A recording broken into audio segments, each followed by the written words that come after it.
ಇದು ಒಂದು ಕಡೆ ಆಯಿತು. ಇನ್ನೊಂದು ಕಡೆ ವೀರಶೈವ ಲಿಂಗಾಯತ ಮಹಾಸಭಾದವರು ನಾಳೆ ಮೀಟಿಂಗ್ ಕರೆದಿದ್ದಾರೆ. ಶಾಸಕರುಗಳು, ಸಚಿವರುಗಳು ಅವರು ಬರಬೇಕು, ಉಳಿದಂತೆ ಪದಾಧಿಕಾರಿಗಳು ಎಲ್ಲರೂ ಬರಬೇಕು ಅಂತ. 9 ಗಂಟೆಗೆ ಅಂದಿದ್ರು, ಅಷ್ಟು ಬೇಗ ಯಾರು ಎದ್ದು ಬರಲ್ಲ ಅಂದ್ಕೊಂಡು 11:15 ಮಾಡಿದ್ದಾರೆ ಆ ಮೀಟಿಂಗನ್ನು. ಶಾಮನೂರು ಶಿವಶಂಕರಪ್ಪನವರು ಅಖಿಲ ಭಾರತ ವೀರಶೈವ ಮಹಾಸಭಾದ ಅಧ್ಯಕ್ಷರು. ಅವರು ಏನು ಮಾತಾಡಿದ್ರು ಅಂದರೆ, ಇವತ್ತು ಏನು ಲಿಂಗಾಯತರನ್ನ ಒಕ್ಕಲಿಗರನ್ನ ವಿರುದ್ಧ ಕಟ್ಕೊಂಡು ರಾಜ್ಯಭಾರ ಮಾಡೋದಕ್ಕಾಗತ್ತಾ ಅಂತ ಮಾತಾಡಿದ್ರು. ಅವ್ರನ್ನ ಎದುರು ಹಾಕ್ಕೊಂಡು ರಾಜ್ಯಭಾರ ಮಾಡೋದಕ್ಕಾಗತ್ತಾ ಅಂತ ಶಾಮನೂರು ಶಿವಶಂಕರಪ್ಪನವರು. ಕೇಳಿಸ್ಕೊಳ್ಳಿ, ಸಿದ್ದರಾಮಯ್ಯನವ್ರು ಮಾತಾಡಿರೋದು ಇದೆ. ಕ್ಯಾಬಿನೆಟ್ನಲ್ಲಿ ನಾಳೆ ಚರ್ಚೆ ಮಾಡ್ತೀವಿ.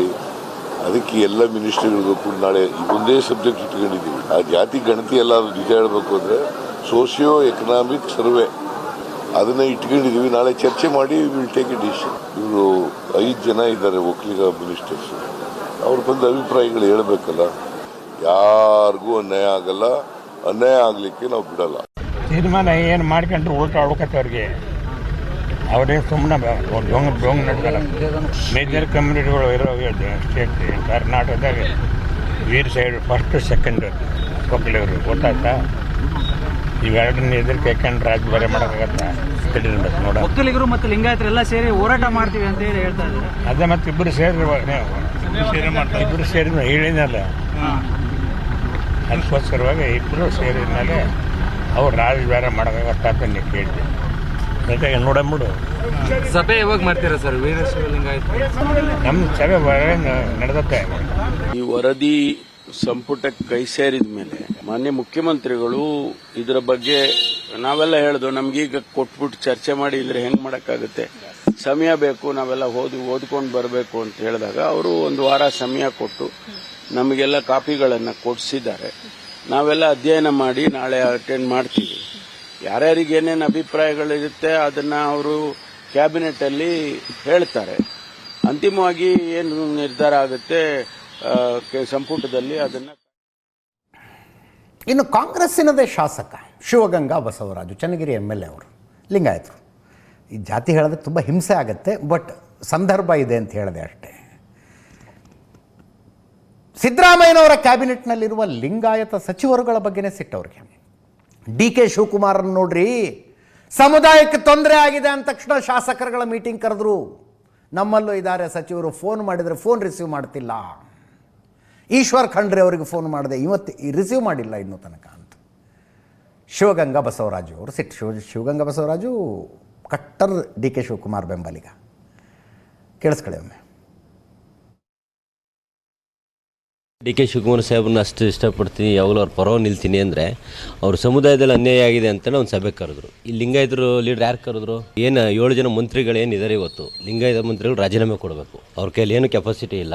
ಎಲ್ಲರೂ ಒಬ್ರು ಕರೆದಿದ್ದಾರೆ, ಕರೆದು ಏನಾರು ಚರ್ಚೆ ಮಾಡಿದ್ದಾರೆ. ಶಾಸಕರನ್ನ ಏನಪ್ಪ ಎಂತಪ್ಪ ಅಂತ ಮಾಡಿದ್ದಾರೆ. ಈಶ್ವರ್ ಖಂಡ್ರೆ ಅವ್ರಿಗೆ ಫೋನ್ ಮಾಡಿದೆ, ಫೋನ್ ರಿಸೀವ್ ಮಾಡಲಿಲ್ಲ. ಇದೇ ಚರ್ಚೆ ಕೇಳ್ದಣ, ಹಿಂಗೆ ಸೇರಿಸ್ರಿ, ಹಿಂಗೆ ಮಾಡೋಣ, ನಾವು ಒಂದು ಸ್ವಲ್ಪ ಮಾತಾಡೋಣ ಅಂದರೆ ಫೋನ್ ರಿಸೀವ್ ಮಾಡಲ್ಲ. ಯಾವ ರೀತಿ ಚರ್ಚೆ ಮಾಡ್ಬೇಕು ಇವ್ರನ್ನೆಲ್ಲ? ಮೀಟಿಂಗ್ ಕರೆದಿದ್ದೀವಿ. ಅವರು is not a cabinet minister. ಕ್ಯಾಬಿನೆಟ್ನಲ್ಲಿ ನಾಳೆ ಚರ್ಚೆ ಮಾಡ್ತೀವಿ. ನಾನು ನಿನ್ನೆಯಿಂದ ಸ್ಟಾರ್ಟ್ ಮಾಡಿದ್ದೀನಿ. 3-4 ದಿನ ಅವಕಾಶ ಬೇಕು. ನಾನು ಕೊಡ್ತೀನಿ ರಿಪೋರ್ಟು. ನಮ್ಮ ಚನ್ನಗಿರಿ ವಿಧಾನಸಭಾ ಕ್ಷೇತ್ರದಲ್ಲಿ ಯಾವ್ಯಾವ ಕಮ್ಯುನಿಟಿ ಎಷ್ಟೆಷ್ಟಿದೆ ಅನ್ನೋ ರಿಪೋರ್ಟ್ ನಾನು 2-3 ದಿನ ರೆಡಿ ಮಾಡಿ ಕೊಡ್ತೀನಿ. ಒಬ್ಬರು ಹಿರಿಯರು ಇವತ್ತು ಖಡಕ್ಕಾಗಿ ಒಬ್ಬರು ಸಮಾಜದ ಪರವಾಗಿ ನಿಂತಿದ್ದಾರೆ, ನಾನು ಅವ್ರಿಗೆ ಬೆಂಬಲ ವ್ಯಕ್ತಪಡಿಸ್ತೀನಿ. ಒಬ್ಬರಾದ್ರೂ ಒಂದು ಸಭೆ ಕರೆದಿದ್ದಾರೆ ಲಿಂಗಾಯತರು ಮಂತ್ರಿಗಳು. ಅವ್ರಿಗೆ ಅವಶ್ಯಕತೆ ಇಲ್ಲ, ಅವ್ರಿಗೆ ಸ್ವಾರ್ಥ. ಅವರು ಅವ್ರ ವ್ಯವಹಾರ, ಅವ್ರ ರಾಜಕೀಯ, ಅವ್ರ ಮನೆ, ಅವ್ರ ಮಕ್ಕಳು. ಒಕ್ಕಲಿಗರು ಮತ್ತು ಲಿಂಗಾಯತರು ಇಬ್ಬರು ಕೂಡ ಸೇರಿ ಹೋರಾಟ ಮಾಡ್ತೀವಿ ಅಂತ ಹೇಳಿದ್ದಾರೆ ಸರ್. ಒಕ್ಕಲಿಗರು ಲಿಂಗಾಯತರು ಅಂತಲ್ಲ, ಯಾವ್ಯಾವ ಸಮುದಾಯಕ್ಕೆ ಅನ್ಯಾಯ ಆಗಿದೆ ಎಲ್ಲರೂ ಸೇರಿ ಚರ್ಚೆ ಮಾಡಿ ತರೋಣ. ನ್ಯಾಯಯುತವಾಗಿ ಜಾತಿ ಗಣತಿ ನಮ್ಮ ಅಜೆಂಡಾದಲ್ಲಿ ಅದು ಒಂದು ಸಬ್ಜೆಕ್ಟೇ. ಇನ್ನು ಲಿಂಗಾಯತ ಸ್ವಾಮೀಜಿಗಳು ಗಣತಿಯ ವಿರುದ್ಧ ಇಲ್ಲ, ನಾವು ಇನ್ನೊಂದು ಸಲ ಮಾಡಿ ಇದನ್ನು ವೈಜ್ಞಾನಿಕವಾಗಿ ಮಾಡಿ ಅಂತ ಅನೇಕ ಸ್ವಾಮೀಜಿಗಳು ಮಾತಾಡಿದ್ದಾರೆ. ಅದನ್ನೊಂದು ಸಲ ಕೇಳಿಸ್ಕೊಳ್ಳಿ. ಬಹುಶಃ ಇದನ್ನೇನಾದರೂ ಜಾರಿಗೆ ತಂದ್ರೆ ಸರ್ಕಾರ ಪತನವಾಗ್ತಾ ಇದೆ ಅನ್ನುವಂಥ ಖಚಿತ ಅಭಿಪ್ರಾಯವನ್ನು ಕಾಂಗ್ರೆಸ್ ಪಕ್ಷದ ಧುರೀಣರೇ ಹೇಳಿರುವಂಥದ್ದನ್ನು ನಾವು ನೋಡ್ತೇವೆ. ಜಾತಿ ಗಣತಿ ಪಾರದರ್ಶಕವಾಗಿ ಆಗಿಲ್ಲ ಅನ್ನುವಂಥದ್ದು ಎಲ್ಲರಿಗೂ ಕೂಡ ಗೊತ್ತಿದೆ.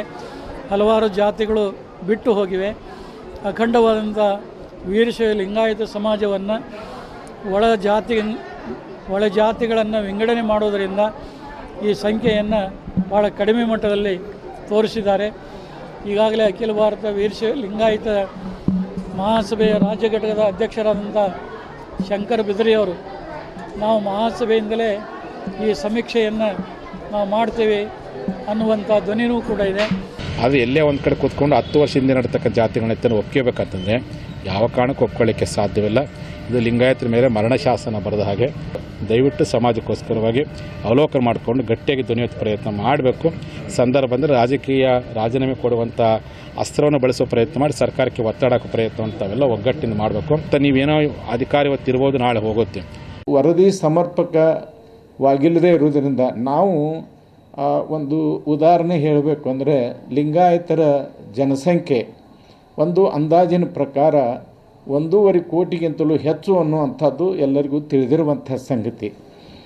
1.5 ಕೋಟಿಗಿಂತಲೂ ಹೆಚ್ಚು ಲಿಂಗಾಯತರಿರುವಂತಹ ಸಂದರ್ಭದಲ್ಲಿ ಲಿಂಗಾಯತರ ಸಂಖ್ಯೆಯನ್ನು ಕೇವಲ 72 ಲಕ್ಷಕ್ಕೆ ಇಳಿಸಿರುವಂಥದ್ದು ನಿಜಕ್ಕೂ ಆಘಾತಕಾರಿಯಾಗಿರುವಂಥ ಒಂದು ಸಂದರ್ಭ. ಲಿಂಗಾಯತರಿಗೆ ಈ ಜಾತಿ ಗಣತಿಯ ವರದಿಯಲ್ಲಿ ಯಾವ ರೀತಿ ಅನ್ಯಾಯ ಆಗಿದೆಯೋ ಅದೇ ರೀತಿಯಲ್ಲಿ ಒಕ್ಕಲಿಗರಿಗೂ ಕೂಡ ಅನ್ಯಾಯ ಆಗಿದೆ ಅನ್ನುವಂಥ ಒಂದು ಮಾತು ಕೇಳಿಬಂದಿದೆ.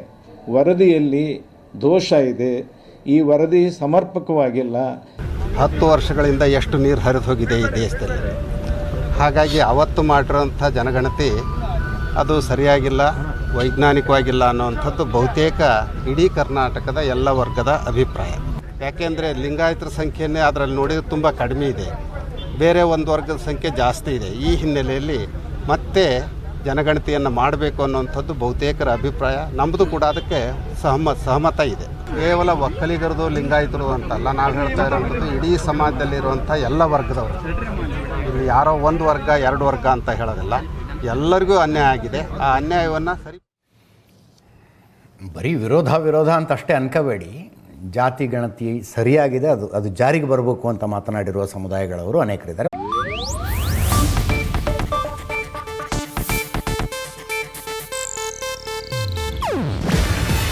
ಇದು ಏಷ್ಯಾನೆಟ್ ನ್ಯೂಸ್ ನೆಟ್ವರ್ಕ್ ಪ್ರಸ್ತುತಿ.